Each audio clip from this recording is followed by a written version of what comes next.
Hello and once again welcome in the history class. This is plus one class history. In last class we discussed about the residence of the early human stonemen and stone techniques. Today what we are going to discuss is communication. In communication we will discuss two things: language and art. That how the stone is people or the earlier humans start communicating to each other. The first thing is human alone have language. first thing is that कि only human have the language. Human के अलावा किसी और के पास language नहीं है. मतलब language suppose to be the one जिसमें हम राइट भी करते हैं, जिसको हम बोलते भी हैं, ठीक है, उसको हम लैंग्वेज बोलेंगे. मतलब क्योंकि अगर आप स्टार्टिंग में देखें तो लैंग्वेज का मीनिंग बहुत सारा हो सकता है, लेकिन पर्टिकुलर लैंग्वेज उसको बोलेंगे जिसके अंदर लिटरेचर हो, जिसको बोला भी जाता हो और लिखा भी जाता हो. ठीक है. Just like I have an example of Haryanvi. Haryanvi is a dialect not a language, because Haryanvi का कोई रिटर्न अभी तक लिटरेचर इतना अच्छा से इम्प्रूव नहीं है, तो ये सिर्फ एक डायलैक्ट है. तो लैंग्वेज क्या है? सिर्फ ह्यूमन के बीच में. पहली चीज़ जो है ह्यूमिनेट gesture of the hand and gesture for hand. Sorry, दो बार लिख दिया है मैंने. गेस्चर्स एंड हैंड मूवमेंट आएगा, गेस्चर्स और हैंड मूवमेंट आएगा सीधे. सो गेस्चर क्या होता है कि बेसिकली जो स्टार्टिंग का होमिनेट था वो कहीं ना कहीं इशारों से या मूवमेंट से, हाँ, ये जैसे हाथ से कुछ भी बता कर या करा के इस तरह से काम करवाते थे, क्योंकि उस वक्त वो बोल नहीं पाते थे. लिटरली क्या है, धीरे धीरे वर्बल और non verbal such as singing और ह्यूमिंग स्टार्ट हुई. मतलब देखिए, अगर मान लीजिए आप हंटिंग कर रहे हैं और सडनली आपको कुछ इशारा करना है तो आप कुछ तो करेंगे. पहले जैसे हाथ वाथ से इशारे वगैरह करते थे, फिर उसको वॉइस में कन्वर्ट करना स्टार्ट कर दिया. जैसे आप टार्जन मूवी देखें तो चिल्ला के और अजीब तरह की आवाज़ें निकाल के, तो कहीं ना कहीं उन आवाज़ों को यूज़ करना स्टार्ट कर दिया. उसके बाद small number of sound in the united says, और उसके बाद स्टार्टिंग में क्या हुआ कि कुछ स्मॉल नंबर ऑफ साउंड्स को पर्टिकुलरली फिक्स कर लिया गया कि भाई इस साउंड का मीनिंग ये है. देखिए, पहले तो क्या था कि साउंड को ह्यूमिंग को यूज़ किया गया किसी को मैसेज देने के लिए या अवेयर करने के लिए, पर लेटरली उसमें से कुछ साउंड्स को जब फिक्स करना स्टार्ट कर दिया गया तो वो एक लैंग्वेज के एमरजेंस के रूप में आया. और हम ये मानते हैं कि जो होमो हैबिलिस है उसके अंदर कुछ ऐसे मेंटल फीचर्स डेवलप हुए, दिमाग उसके माइंड में कुछ ऐसे डेवलपमेंट थी, इक्वलिटी, जिसकी वजह से कहीं ना कहीं लैंग्वेज की डेवलपमेंट हुई. उसके अलावा different time line with different historian related to emergence of language. कुछ डिफरेंट जो टाइमलाइंस हैं वो दी गई हैं हिस्टोरियंस के जरिए. जैसे कुछ मानते हैं कि लैंग्वेज जो है डेवलप हो गई थी 2 million year ago, and latterly जो है वोकल ट्रैक जो है बेसिकली अच्छे से इवॉल्व हुआ वो 2 लाख ईयर अगो हुआ. लेकिन कुछ हिस्टोरियंस का मानना है कि जो लैंग्वेज है वो आर्ट के साथ 40,000 से 35,000 ईयर अगो के बीच में ही कहीं ना कहीं डेवलप हुई है. उससे पहले हमें लैंग्वेज का कोई भी साइन नहीं मिलता है. ठीक है. तो इस तरह से डिफरेंट जो है आइडियोलॉजी प्रेजेंट की गई है मॉडर्न ह्यूमंस के ज़रिए लैंग्वेज की. यानी लेकिन लैंग्वेज का पूरा हम ये कैसे कह सकते हैं? देखिए, पहला फीचर है कि ह्यूमन के पास ही अकेली लैंग्वेज है, ह्यूमन ही लैंग्वेज का इस्तेमाल कर सकता है. दूसरा, हम ये कहते हैं होमिनीड के बाद कहीं ना कहीं लैंग्वेज का एमरजेंस होना स्टार्ट हुआ, चाहे वो साइन लैंग्वेज थी, यानी कि हैंड मूवमेंट्स के वगैरह उन्होंने एक दूसरे को बात समझाना या पर्टिकुलर साइन का यूज़ करना स्टार्ट किया. लिटरली साइन के साथ उन्होंने साउंड का इस्तेमाल करना स्टार्ट कर दिया. फिर कुछ साइन एंड साउंड उन्होंने फिक्स कर दिए, और होमो हैबिलिस तक आते आते उन्होंने वर्ड्स को इस्तेमाल करना स्टार्ट कर दिया होगा, थोड़े छोटे मोटे वर्ड, और वो वर्ड्स लिटरली चल के लैंग्वेज में कहीं ना कहीं डेवलप हुए. पर इसी क्योंकि कोई सही ट्रेस नहीं मिल पाती है एविडेंस की, इसलिए हिस्टोरियन अलग अलग पॉइंट ऑफ व्यू प्रेजेंट करते हैं. कुछ का मानना है कि 2 मिलियन अगर ईयर अगो ही लैंग्वेज अमर्ज हो गई थी, कुछ का 2 लाख और कुछ का 40,000 35,000. रीज़न सिर्फ यही है क्योंकि एक पर्टिकुलर रिटन लैंग्वेज तो उस टाइम पीरियड में है नहीं कि भी हाँ रिटन लैंग्वेज है या फिर लिटरेचर, ऐसा कुछ नहीं है.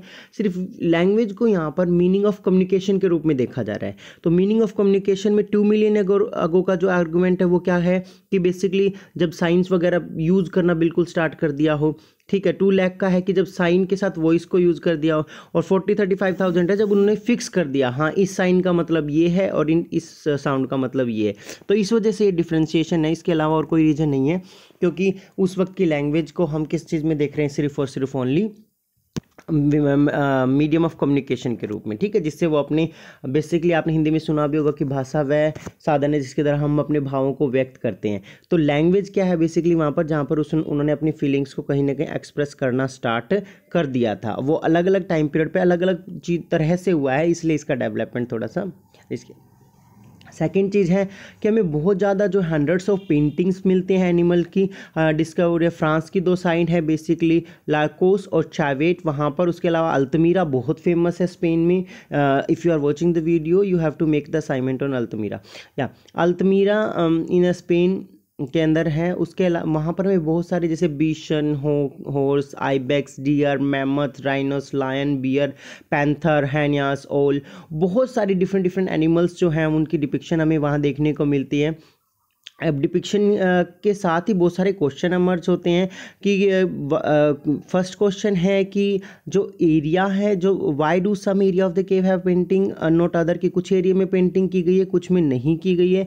दूसरा है कि कुछ एनिमल की पेंटिंग की गई है कुछ एनिमल की नहीं की गई है। तीसरा है मैन को इंडिविजुअली दिखाया गया है, ग्रुप में भी दिखाया गया है, जबकि फीमेल को जो है हमेशा ग्रुप में ही दिखाया गया है। क्या रीज़न है?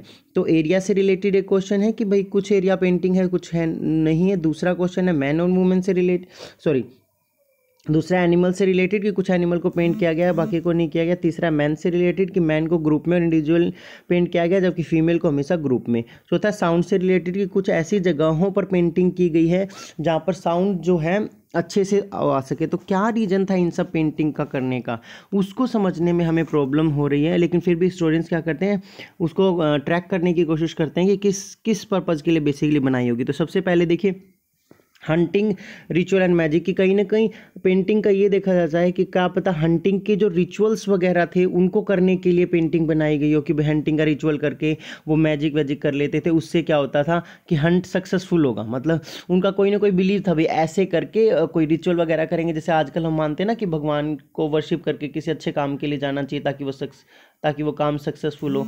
इस तरह से हो सकता है कि उनका भी आइडिया रहा हो कि पेंटिंग बना के वो कुछ रिचुअल वगैरह करते हो जिससे कि उनका हंट जो वो सक्सेसफुल हो, सेफ रहे और हंटिंग भी कर सके। सेकंड है मीटिंग प्लेस। हो सकता है कि जो सर्टेन जगह पर जहाँ पर पेंटिंग मिलती है वो किसी ग्रुप ऑफ पीपल का मीटिंग प्लेस हो जहाँ पर वो बहुत सारी ग्रुप एक्टिविटीज़ वगैरह करते हों और साथ में वो इन सब चीज़ों के बारे में पेंट करते हो, ग्रुप एक्टिविटी में वैसे पेंटिंग करते हो। तीसरा है कि हो सकता है वो टेक्निक को शेयर करने की कोशिश करते हो, भाई किस टेक्निक से वो हंटिंग कर रहे हैं, जो नॉलेज है उनके पास हंटिंग की या एनिमल्स की उसको शेयर करने की कोशिश कर रहे हो सकता है कि वो नॉलेज और टेक्निक दोनों ही न्यू जनरेशन को ट्रांसफ़र कर रहे हो सकता है बच्चों को सिखाने के लिए या फिर मतलब उसको प्रिजर्व करने के लिए उन्होंने इस चीज़ को यूज़ किया हो। तो बहुत सारे एग्जांपल है। इवन ये भी हो सकता है कि उन्होंने सिंपली पेंटिंग भी किया, क्योंकि कई जगह पर हमें मून स्टार की पेंटिंग भी देखने को मिलती है, तो नेचुरल पेंटिंग है। तो हो सकता है कि उन्होंने सिंपल पेंटिंग के आइडिया से भी किया हो, क्योंकि बहुत सारे पेंटर्स होते हैं ना पेंटिंग करने का आइडिया, तो हो सकता है कि अपनी विलिंग पावर के लिए पेंटिंग की हो। तो पेंटिंग के बहुत सारे पर्पज़ हो सकते हैं, आपको पता है। रिचुअल हो सकता है, ठीक है, हो सकता है हंटिंग की प्लानिंग करने के लिए क्या हो सकता है हंटिंग की टेक्निक सिखाने के लिए क्या हो सकता है हंटिंग की टेक्निक न्यू जनरेशन को सिखाने के लिए क्या हो, ठीक है, या फिर सिंपल कुछ पेंटिंग्स जो हैं इंटरेस्ट के लिए की गई हैं। तो बहुत सारे पर्पज़ आपको पता होना चाहिए, डिफरेंट पर्पज़, क्योंकि क्वेश्चन यही पूछा जाता है कि पेंटिंग के बेसिकली पर्पज़ क्या है। मैंने यहाँ पर पिक्चर भी दी हुई है इसके अंदर डिफरेंट के लिए। अगर आपको दिख रहा है ये रिचुअल का है, ये बेसिकली ग्रुप एक्टिविटी की है, ये हंटिंग की है और ये एनिमल की है। देखिए हाँ, सबसे बड़ी बात देखिए एनिमल की पेंटिंग क्यों की जा रही है, एनिमल की नॉलेज देने के लिए भी की जा सकती है कि भाई हाँ इस तरह के एनिमल्स हैं यहाँ पर, और उनकी नॉलेज देने के लिए भी की जा सकती है। सेकंड है इसके अलावा एक और टॉपिक है इसके अंदर जो मैंने लास्ट में लिखा है, earlier counters with Hunter gather, जिसमें एक स्टोरी दे रखी है कि कालाहारी जो डेजर्ट है वहाँ पर कुछ लोग जाते हैं और देखते हैं कि जो ट्राइबल्स लोग हैं वो उनसे डर रहे हैं, छुप रहे हैं, भाग रहे हैं। तो वो कहते हैं कि ओके, जब ये लोग डर के छुप के भाग रहे हैं तो हम इनके ऊपर कंट्रोल कर लेते हैं। ये आपको समझ में नहीं आएगी अभी स्टोरी, जब हम एंड ऑफ द बुक में पढ़ेंगे कि कैसे अदर जो इंडिजिनियस पीपल के बारे में, कि कैसे अदर लोगों ने आके उन ट्राइबल पीपल को वहाँ से हटा के उनकी लैंड कंट्रोल कर ली थी, तब समझ में आएगा कि ये फनी वे में क्या रखा है। वरना जो मॉडर्न टाइम पीरियड में क्या हुआ कि जहाँ पे भी ट्राइबल कम्युनिटी थी वहाँ पे कुछ सिविलाइज्ड लोग गए और उनकी लैंड अपने अंडर कर कंट्रोल कर लिया। ठीक है, from the present to past basically ये दिखाने की कोशिश कर रहा है कि जो नॉलेज है कहीं ना कहीं जो आज हम देखते हैं प्रेजेंट टाइम पीरियड में हंटर गैदरिंग जो सोसाइटी है उसकी जो नॉलेज है वो ट्राई की जाती है कि उस नॉलेज के बिहाफ पे पास्ट को स्टडी करने की कोशिश की जाए, जिसे एंथ्रोपोलॉजिकल स्टडी बोलते हैं। तो इसके रिलेटेड दो आर्ग्यूमेंट बहुत ज़्यादा प्रेजेंट किए जाते हैं कि ये सही वे भी है और सही रॉन्ग वे भी है। तो जो स्कॉलर्स ये अप्लाई करते हैं कि मतलब जो प्रेजेंट आइडियोलॉजी है उसको यूज़ करते हैं पुरानी सोसाइटी को जानने के लिए can we use the present to understand the past, की क्या वाकई में हम यूज़ कर सकते हैं पास्ट को समझने के लिए प्रेजेंट के आइडिया को। तो उसके पक्ष में भी हिस्टोरियन है, एग्जाम्पल भी है बुक के अंदर लेक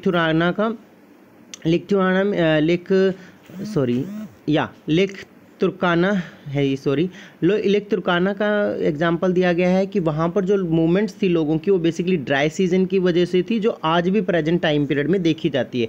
तो हमें समझ में आता है कि पहले के जो पर्सन है वो क्यों मूवमेंट करते होंगे। तो ये तो था सपोर्टिव वेव में कि आज के ह्यूमन की स्टडी से, आज के ट्राइबल स्टडी से हम उस वक्त के ट्राइबल लोगों को समझ सकते हैं। दूसरा है not suppose to study according to present. दूसरा जो ग्रुप ऑफ हिस्टोरियन है वो मानता है कि इस तरह से स्टडी नहीं करना चाहिए, क्योंकि जो एंथ्रोपोटिक डाटा है उसको हम यूज़ नहीं कर सकते पास्ट की सोसाइटी को समझने के लिए।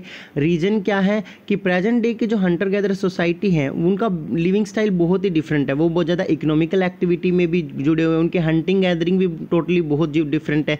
इसके अलावा बहुत सारे एक्सचेंज प्रोडक्ट करते हैं, जैसे कि फॉरेस्ट प्रोड्यूस वगैरह को सेल करते हैं, जो शिप वगैरह वो रखते हैं तो उनकी ऊन वगैरह सेल करते हैं। तो वो कहीं ना कहीं सिविलाइज्ड कम्युनिटी से जुड़े होते हैं और उनकी लाइफस्टाइल मतलब इकोनॉमिकल पर्सपेक्टिव में थोड़ी डिफरेंट है। इसके अलावा वो वर्क वगैरह भी करते हैं जिसके लिए उन्हें पे किया जाता है फार्म्स वगैरह में जाके। तो इस वजह से ये कह रहे हैं कि वो सोसाइटी और ये सोसाइटी टोटली डिफरेंट है। क्यों? क्योंकि वो तो बिल्कुल ही अनप्रिविलेज ऐसी थी जब स्टोन एज में सिर्फ था ही ह्यूमन, जो बिल्कुल चारों तरफ से किसी ऐसे नहीं थे कि मॉडर्नाइजेशन से कनेक्टेड हो। लेकिन आज की जो सोसाइटी है वो मॉडर्नाइजेशन से कनेक्टेड है, ट्राइबल सोसाइटी। तो कहीं ना कहीं चेंज है, हम इसको उस सोसाइटी से कंपेयर करके नहीं समझ सकते। तो इसलिए आज की सोसाइटी में और बहुत डिफरेंस होने की वजह से हिस्टोरियन इस आइडिया को सपोर्ट नहीं करते। एक और जो प्रॉब्लम इसके अंदर हम देख सकते हैं कि role of man and women, अगर हाँ इसकी भी कन्फ्यूजन बहुत ज़्यादा चलती रहती है कि अर्लियर क्या था कि जो अभी जो हम सोसाइटी को ऑब्जर्व करते हैं तो उसमें वुमेन गैदरिंग का काम करती है, मैन हंटिंग का काम करती हैं। कुछ जगहों पर जो वुमेन एंड मैन है दोनों हंटिंग गैदरिंग करते हैं और टूल भी बनाते हैं। कुछ मतलब ऐसे ही मतलब कहीं ना कहीं थोड़ा बहुत डिफरेंस है, लेकिन कहीं ना कहीं हम ये कह सकते हैं कि जो सोसाइटी है उसके अंदर वुमेन और मैन का जो present day Hunter gather society है उनके अंदर रिलेटिवली इक्वल रोल है। लेकिन ये सेम चीज़ हम एंशिएंट टाइम पीरियड के लिए नहीं कह सकते, हम स्टोन एज के लिए नहीं कह सकते कि फीमेल का और मेल का जो है इक्वल रोल रहा होगा उस टाइम पीरियड के दौरान। तो एक ये कन्फ्यूजन है हमारी इस चीज़ को लेके। तो इसलिए हम कह सकते हैं कि इकोनॉमिकल एक्टिविटी को देखते हुए, मूवमेंट को देखते हुए, गैदरिंग को देखते हुए, ग्रुप साइजेस को देखते हुए हम मॉडर्न जो आइडियोलॉजी है उसको पास्ट पर एम्फसाइज नहीं कर सकते। जो नेक्स्ट टॉपिक है हमारा और लास्ट टॉपिक भी है वो बेसिकली है आपका जस्ट अ मिनट या एप्लीक्यू में बेसिकली आपको क्या समझाने की कोशिश की गई है कि पूरा कंक्लूजन देने की कोशिश की गई है कि ह्यूमन जो है हंटिंग जो है वाइल्ड एनिमल की हंटिंग और गैदरिंग जो है काफ़ी बहुत टाइम पीरियड से स्टार्ट हो गई थी, लेकिन 10,000 से 4,500 के बीच में ऐसा टाइम पीरियड हुआ जिसमें ह्यूमन ने डोमेस्टिकेशन करना स्टार्ट कर दिया। अगेन बता दूं आपको ये प्रोसेस है, आप डायरेक्टली ये नहीं कह सकते कि 10,000 में ही सभी सेटल हो गए होंगे। ये प्रोसेस धीरे धीरे हुई है, ह्यूमन के अंदर धीरे धीरे एवोल्यूशन होता है और धीरे धीरे ही उसने कहीं सेटल होना स्टार्ट किया।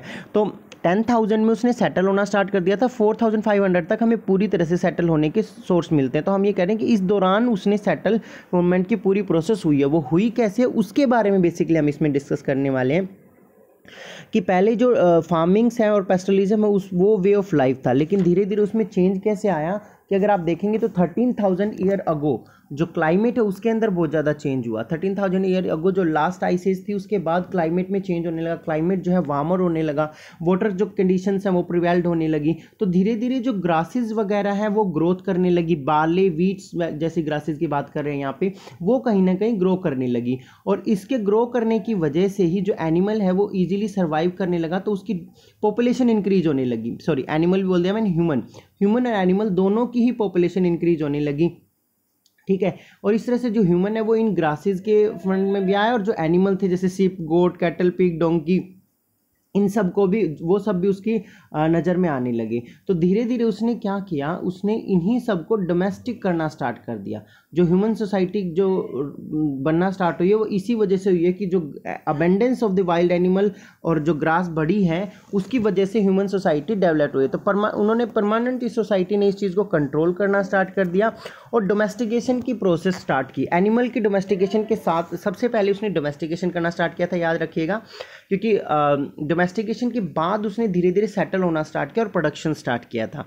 तो हम ये कह सकते हैं कि सबसे पहले देखिए हंटिंग में ही पूरा का पूरा ह्यूमन रहता था, वाइल्ड हंटिंग वगैरह करके रहता, धीरे धीरे वो डोमेस्टिकेशन की तरफ गया। डोमेस्टिकेशन की तरफ जाने का रीजन क्या था कि लास्ट आइस एज के बाद जो क्लाइमेट चेंज हुआ उसके बाद जो फ्लोरा और फोना उसमें बहुत ज़्यादा चेंज हुआ। फ्लोरा फोना मतलब ग्रास जो है, वाइल्ड ग्रासेस वगैरह उसमें चेंज हुआ, फोन और जो एनिमल्स वगैरह उनमें भी बहुत ज़्यादा चेंजेज हुआ, एनिमल बहुत ज़्यादा बढ़ने लगे। तो इस तरह से उसने डोमेस्टिकेशन करना स्टार्ट कर दिया एनिमल का, और साथ में ग्रास वगैरह का इस्तेमाल करके वो एक जगह पर सेटल होने लगा। उसे कुछ फ्यू स्पीसीज ऑफ जो प्लांट्स है जैसे बार्ले, लाइस, मिलेट, उनकी नॉलेज होने लगी। कुछ जो एनिमल्स थे जैसे सीप, गोट, कैटल, पिग, उनको वो डोमेस्टिकेट करने लगा या ट्रांसपोर्टेशन के रूप में यूज़ करने लगा। तो ये एक चीज़ है जिसकी वजह से ये चेंजेस आए। लास्ट जो है इसमें एक स्टोरी बता रखी है, एक सॉरी साइट के बारे में डिटेल बता रखी है जगार्स के बारे में, कि जो इंट्रोडक्शन ऑफ एग्रीकल्चर है वो वहाँ पर हुआ था 10,000 के बाद। सबसे पहली जो अर्लीस्ट मतलब सेटलमेंट के हमें सोर्स मिलते हैं वो हमें जगारोस माउंटेन्स हैं ईरान के अंदर, वहाँ पर मिलते हैं, जहाँ पे बहुत सारे जो लोग थे वो एक प्लेस पर रह रहे थे लॉन्गर टाइम पीरियड से, और परमानेंट हाउसेज उन्होंने बनाना स्टार्ट कर दिए थे। मड से, मड ब्रिक से, इवन स्टोन से वहाँ पर हाउसेज बनाए हुए हमें मिलते हैं। बेसिकली फार्मिंग और पेस्टरलाइज जो थी, फार्मिंग आप समझते हैं खेती करना, पेस्टरलाइज आपको पता है एक जगह से दूसरी जगह घूम के जो खेती करते हैं उनको हम पेस्टरलिस्ट बोलते हैं। तो उसने कहीं ना कहीं बहुत सारी अदर चीज़ों को भी चेंज किया, जैसे पोर्ट्स वगैरह बनाना स्टार्ट कर दिया, स्टोन ग्रेन स्टोर जो ग्रेन्स वगैरह हैं उनको स्टोर करना स्टार्ट कर दिया, टूल्स वगैरह बनाने स्टार्ट कर दिए, और लेटरली इनको कॉपर और टीन की नॉलेज हुई जिसकी वजह से परमानेंटली सेटल होने लगे। और कॉपर टील के साथ साथ जो व्हील है उसने एक ड्रास्टिक चेंज किया, क्योंकि व्हील जो है वो ट्रांसपोर्टेशन के लिए भी यूज़ किया गया और पोर्ट मेकिंग के लिए भी यूज़ किया गया। तो ये बेसिकली जगैरोस जो है वहाँ का एग्जाम्पल देखे हमें समझाया गया है कि पहले जो है धीरे धीरे उन्होंने एग्रीकल्चर करना स्टार्ट किया। एग्रीकल्चर कैसे स्टार्ट किया, क्योंकि फार्मिंग और पेस्टरलिस्ट की नॉलेज हो चुकी थी, हम पढ़ चुके हैं ऊपर, तो धीरे धीरे उसने एग्रीकल्चर करना स्टार्ट किया। डोमेस्टिकेशन के बाद जैसे ही एग्रीकल्चर करना स्टार्ट किया तो उसने हाउसेज वगैरह को बिल्ड करना स्टार्ट कर दिया, चाहे मड से, मड ब्रिक से, स्टोन से, वहाँ पर वो हाउस बनाने लगा, और दोनों ही काम वो कर रहा था, फार्मिंग भी और पेस्टरलिज्म भी। तो इसी वजह से जो है आइडिया ऑफ स्टोर, भाई हाँ अगर फूड आ गया तो उसको स्टोर कर लो, प्रोड्यूस कैसे करना है फूड इसका, और कुक कैसे करना है, ये तीन चीज़ें कहीं ना कहीं लेटरली डेवलप हुई, स्टोर करने की, प्रोड्यूस करने की और कुक करने की। तो स्टोर, प्रोड्यूस और कुक के बाद उसने न्यू स्टोन्स वगैरह को डेवलप किया, और कॉपर टीन्स जो लेटरली आए और व्हील उसने पूरा ड्रास्टिक चेंज किया, जिसकी वजह से आज ह्यूमन जो है इतना ज़्यादा डेवलप हो पाया है। तो ये हमारा चैप्टर था, इसके साथ ही फर्स्ट चैप्टर खत्म हो गया है। Thank you so much, have a nice day.